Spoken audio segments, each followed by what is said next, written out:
അത് എന്തടിസ്ഥാനത്തിലാണ് അദ്ദേഹത്തിന് അതിന് തെളിവ് എന്താണ്? ഞാനിവിടെ 6 മാസമായി താമസിക്കുന്നില്ല എന്നുള്ളത് എനിക്ക് മനസ്സിലാകാത്ത ചോദ്യം. എനിക്ക് ഒറ്റപ്പാലത്ത് വീടുണ്ടായിരുന്നു, റെൻ്റ് അഗ്രിമെൻറ്റിൽ ഒരു വീടുണ്ട്. തിരുവല്ലോമലയിൽ എൻ്റെ അമ്മയുടെ പ്രോപ്പർട്ടി ഉണ്ട്. ഞാൻ അവിടെ എപ്പോഴും പോകുന്ന ഒരാളാണ്. എൻ്റെ ഈ വീട്ടിൽ എൻ്റെ ഈ മുകൾ നില എനിക്ക് വേണ്ടി എപ്പോഴും ഒഴിച്ചിട്ട് കിടക്കുന്ന സ്ഥലമാണ്. ഞാൻ ഏതൊക്കെ രാത്രികളിൽ ഇവിടെ താമസിക്കുന്നു, ഏതൊക്കെ രാത്രികളിൽ ഒറ്റപ്പാലത്ത് താമസിക്കുന്നു, ഏതൊക്കെ രാത്രികളിൽ തിരുവല്ലോമല താമസിക്കുന്നു എന്ന് ഞാൻ ആരെയാണ് ബോധ്യപ്പെടുത്തേണ്ടത്? എനിക്കതിനൊരു ഉത്തരം തരണം. പൊതുസമൂഹത്തിൻ്റെ മുന്നിൽ ഞാൻ എവിടെ താമസിക്കുന്നു, ഉറങ്ങുന്നു, അന്തി ഉറങ്ങുക എന്നുള്ളതല്ലേ ഒരു പൊതുപ്രവർത്തകനെ സംബന്ധിച്ചിടത്തോളം. നമ്മൾ പല സ്ഥലങ്ങളിലാണ് കണ്ടിന്യൂസ് ആയിട്ട് ഞാനൊരു സാങ്കേതികമായിട്ടൊരു ചോദ്യം ചോദിക്കുകയാണ്. കണ്ടിന്യൂസ് ആയിട്ട് 6 മാസം താമസിക്കുക എന്നുള്ള ക്ലോസ് ആണെങ്കിൽ ബാംഗ്ലൂരിലുള്ള വോട്ടർമാർ, പ്രവാസ ജീവിതത്തിൽ നയിക്കുന്ന വോട്ടർമാർ എന്തിനേറെ പറയുന്നു, 6 മാസത്തിനിടയ്ക്ക് ഒരു രാത്രി വേറൊരു സ്ഥലത്ത് പോയി താമസിച്ചാൽ നമ്മൾ വോട്ടറല്ലാണ്ടാവും? എനിക്ക് മനസ്സിലായിട്ടില്ല. ആ നിയമപ്രശ്നം പരിഹരിക്കാൻ, അല്ലെങ്കിൽ അതെന്താണ് അദ്ദേഹം ഉദ്ദേശിച്ചതെന്ന് അദ്ദേഹമാണ് ക്ലാരിഫൈ ചെയ്യേണ്ടത്. ഞാൻ വീണ്ടും വ്യക്തമാക്കി പറയുകയാണ്. എനിക്ക് ഒറ്റപ്പാലത്ത് വാടക വീടുണ്ടായിരുന്നു, അവിടെ ഞാൻ താമസിക്കുന്ന ആളായിരുന്നു. എൻ്റെ സ്വന്തം വീട്ടിലെ മുകൾ നില എനിക്ക് വേണ്ടി ഒഴിച്ചിട്ടതായിരുന്നു. എൻ്റെ അമ്മ താമസിക്കുന്ന തിരുവല്ലാമലത്തെ വീട്ടിൽ ഞാൻ ഇടയ്ക്കിടയ്ക്ക് പോകുമായിരുന്നു. ഇവിടെ എപ്പോൾ പോകണം, എപ്പോൾ പോകരുതെന്ന് പറയാൻ പ്രതിപക്ഷ നേതാവ് ആരാണ്?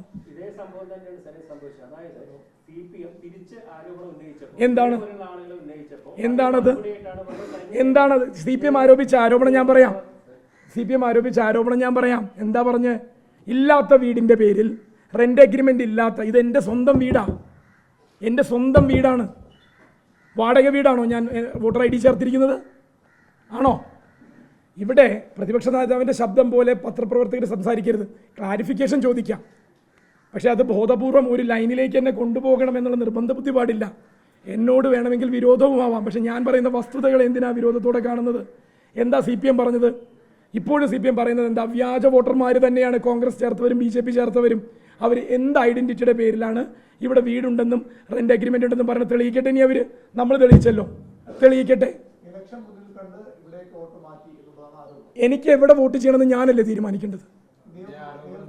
എനിക്ക് എവിടെ വോട്ട് ചെയ്യണമെന്ന് എൻ്റെ സ്വന്തം വീടുള്ള സ്ഥലത്ത്, 7 വർഷമായി വീടുള്ള സ്ഥലത്ത്, ഞാൻ പകുതിയിലധികം സമയം ഇവിടെ വന്ന് താമസിക്കുന്ന ഒരാളെന്നുള്ള രീതിയിലുള്ള ഈ സ്ഥലത്ത് വോട്ട് ചെയ്യരുതെന്ന് പറയുന്ന നിയമം എന്താണ്?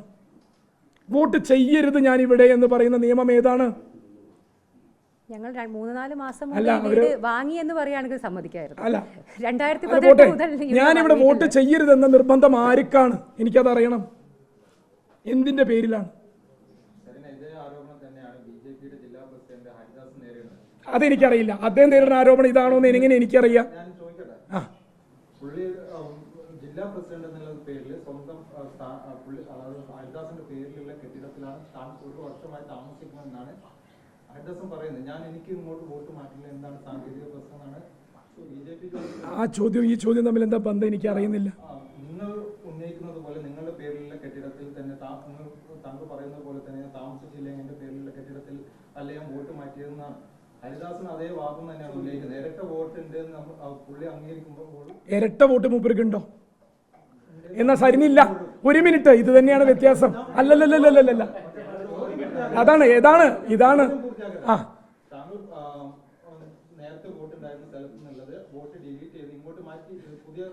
അതാണ് നിയമം. അതാണ്. ആണോ? അത് അദ്ദേഹത്തോട് ചോദിക്കണം. ഇത് തന്നെയാണ് ഞാനും പറയുന്നത്. ഇത് തന്നെയാണ് ഇരട്ട വോട്ട്. ജനങ്ങളെ തെറ്റിദ്ധരിപ്പിക്കരുത്. ഇരട്ട വോട്ട് വ്യാജ വോട്ട് തന്നെയാണ്. ഇരട്ട വോട്ടിനെയാണ് വ്യാജ വോട്ട് എന്ന് വിളിക്കുന്നത്. വ്യാജ ഐഡിയിൽ വോട്ടർ ID ഉണ്ടാക്കുന്നതിനെയാണ് വ്യാജ വോട്ട് എന്ന് വിളിക്കുന്നത്. ഇത് രണ്ടുമല്ലാത്ത സൗമ്യയുടെയും സരിന്റെയും കഥ കണ്ട BJPയുടെ ദേശീയ പ്രസിഡന്റ് ആവട്ടെ, സംസ്ഥാന പ്രസിഡന്റ് ആവട്ടെ, ജില്ലാ പ്രസിഡന്റ് ആവട്ടെ കെട്ടിവെക്കരുത്. കൂടെ കെട്ടില്ലേ? ഒരേ നുകത്തിൽ കെട്ടാൻ ശ്രമിക്കരുത്. സരിന്റെ ഐഡന്റിറ്റിയെ നിങ്ങൾ എത്ര കളങ്കപ്പെടുത്താൻ ശ്രമിച്ചാലും ഈ പൊതുസമൂഹം വിലയിരുത്തുന്നുണ്ട്. ആ വിലയിരുത്തലിന് നിങ്ങളുടെ ചോദ്യങ്ങൾ ഉപകരിക്കുമെങ്കിൽ ഇനിയും ഇതുപോലെ ചോദിക്കണം. നിങ്ങളുടെ വായിൽ തന്നെ വീണില്ലേ? പട്ടാമ്പിയിലും വോട്ടുണ്ട്, പാലക്കാടും വോട്ടുണ്ട്. ഇത് തന്നെയാണ് പ്രശ്നം. ഇത് മാത്രമാണ് പ്രശ്നം. തെളിയിക്കണം. അതല്ലേ പറയണത്. ഒറ്റപ്പാലത്തുണ്ടോ, തിരുവല്ലാമലയിലുണ്ടോ? ഒരൊറ്റ വോട്ടേ ഉള്ളൂ.